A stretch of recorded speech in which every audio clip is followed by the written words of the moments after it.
Hello friends, welcome to Blissful Life. Hi friends, இன்னைக்கு நம்ம சேனல்ல பார்க்க போற ரெசிபி சில்லி சோயா எப்படி செய்யறதுன்னு பார்த்துடலாமா?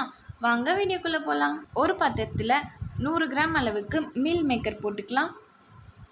ஹாட் வாட்டரை இதில் ஊற்றி 10 மினிட்ஸ் போல் ஊற வச்சுக்கலாம்.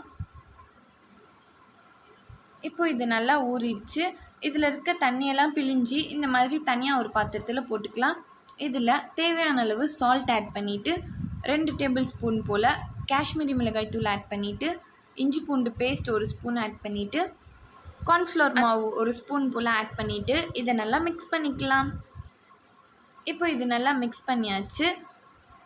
ஒரு கடாயில் தேவையான அளவு ஆயில் ஆட் பண்ணிக்கலாம்.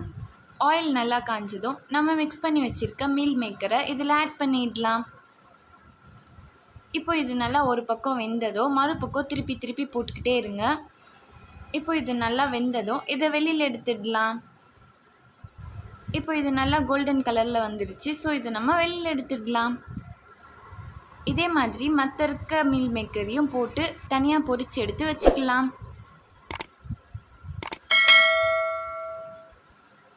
இப்போ ஒரு கடாயில் தேவையான அளவு ஆயில் ஆட் பண்ணிவிட்டு 1 ஸ்பூன் போல் இஞ்சி பூண்டு பேஸ்ட் ஆட் பண்ணிக்கலாம். இதை நல்லா வதக்கிக்கலாம்.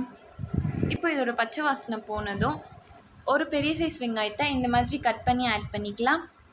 ஒரு கேப்சிகமை சின்னதாக கட் பண்ணி ஆட் பண்ணிக்கலாம். தேவையான அளவு சால்ட் ஆட் பண்ணிவிட்டு பெப்பர் 1 ஸ்பூன் ஆட் பண்ணிவிட்டு ஆஃப் லெமன் ஜூஸ் ஆட் பண்ணிவிட்டு இதை நல்லா மிக்ஸ் பண்ணிக்கலாம். வெங்காயமும் கேப்சிகமும் நல்லா வதங்கினதும் இதில் 2 ஸ்பூன் போல் soya sauce, 2 spoon tomato sauce இதில் ஆட் பண்ணிவிட்டு இது நல்லா மிக்ஸ் பண்ணிக்கலாம். இந்த ரெசிபி ரொம்ப டேஸ்டியாக சில்லி சிக்கன் மாதிரியே இருக்கும். ரொம்ப டேஸ்டியாக இருக்கும். கண்டிப்பாக ட்ரை பண்ணி பார்த்துட்டு எப்படி இருக்குன்றத கமெண்ட் பாக்ஸில் ஷேர் பண்ணுங்கள். இப்போ இதில் 2 ஸ்பூன் போல் காஷ்மீரி மிளகாய் தூள் ஆட் பண்ணிவிட்டு இதையும் சேர்த்து நல்லா மிக்ஸ் பண்ணிக்கலாம். இப்போ இதெல்லாம் நல்லா மிக்ஸ் ஆனதும் 1 ஸ்பூன் கார்ன்ஃப்ளவரில் கொஞ்சமாக தண்ணி ஊற்றி நல்லா மிக்ஸ் பண்ணி இதில் ஆட் பண்ணிக்கலாம். இப்போ இது நல்லா மிக்ஸ் பண்ணி விட்டுக்கோங்க. இந்த ஸ்டேஜில் நம்ம பொரிச்சு வச்சுருக்க மீல் மேக்கரை இதில் ஆட் பண்ணிடலாம். நம்ம சேனலில் சப்ஸ்கிரைப் பண்ணாதவங்க சப்ஸ்கிரைப் பண்ணிவிட்டு பக்கத்தில் இருக்க பெல் ஐக்கானையும் ப்ரெஸ் பண்ணிவிட்டு அதில் ஆல் என்ற ஆப்ஷன் கொடுத்துக்கோங்க. அப்போ தான் நம்ம சேனலில் போடுற வீடியோஸோட நோட்டிஃபிகேஷன்ஸ் எல்லாம் வரும். இப்போ இது நல்லா மிக்ஸ் பண்ணிக்கோங்க. ஒரு பச்சை மிளகாவை சின்னதாக கட் பண்ணி இதில் ஆட் பண்ணிடலாம். ஒரு கொத்தமல்லி ஆட் பண்ணிக்கலாம். வெங்காயத்தாள் இருந்தாலும் ஆட் பண்ணிக்கோங்க. ரொம்ப டேஸ்டியாக இருக்கும். இப்போ இது நல்லா மிக்ஸ் பண்ணிக்கலாம்.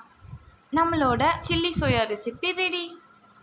கண்டிப்பாக ட்ரை பண்ணி பாருங்கள். ரொம்ப டேஸ்டியாக இருக்கும். தேங்க்ஸ் ஃபார் வாட்சிங்.